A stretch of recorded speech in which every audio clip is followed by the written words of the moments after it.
سب چیزیں جن کی قیمت 24 کروڑ عوام ادا کرتی ہے. انہوں نے واشنگٹن کی سڑکوں پر پاکستانی فوج کی تضحیق کی ہے, پاکستانی فوج کا تمسخر اڑایا ہے. وہ فوج کے جس کے جوان اور افسر ہمارے لیے اپنی جانوں کی شہادت دے رہے ہیں. ابھی کل ہی 7 فوج کے افسر اور جوان شہید ہوئے ہیں, اور اسی طرح تقریباً ہر دوسرے تیسرے روز کوئی ہمیں خبر آتی ہے.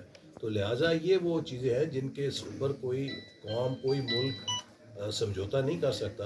اگر کوئی ملک کے مفادات کے ساتھ کھیلے گا تو اس کی اجازت نہیں دیں گے, لیکن جو ملک کے اندر سسٹم کے اندر تعمیری سیاست کرنا چاہتا ہے ان سب سے ہم مل کر بیٹھ کے بات چیت کریں گے, اور ہر کسی کو اس کا مقام اور مرتبہ دیں گے. اپوزیشن کو بھی اس کی جو مثبت کردار کی سپیس ہے وہ دیں گے. البتہ اپوزیشن کو حب الوطنی کے ساتھ ثابت کرنا ہوگا کہ وہ اپنی سیاست کے لیے ملک کے مفاد سے نہیں کھیلے گی.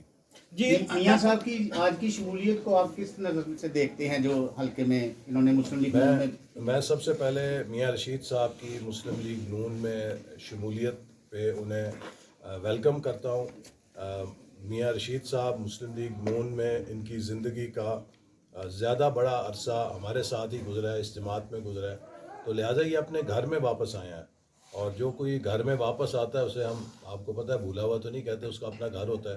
تو وہ اپنے گھر میں آئے ہیں, ہمیں بڑی خوشی ہوئی ہے, اور میں امید کرتا ہوں کہ ان کی ہمارے قافلے میں شمولیت کے ساتھ انشاءاللہ تعالی مسلم لیگ نون نے پہلے بھی ضلع نارووال میں بے مثال کامیابی حاصل کی ہے, اور اب جو اگلا ضمنی الیکشن ہے جس میں میں نے اپنی سیٹ چھوڑی ہے, اس میں پھر انشاءاللہ تعالی مسلم لیگ نون بھرپور طریقے سے امن, تعلیم اور ترقی کے اس پیغام کے ساتھ جیتے گی جس پر پہلے بھی یہاں کے لوگوں نے ہمیں ووٹ دیا.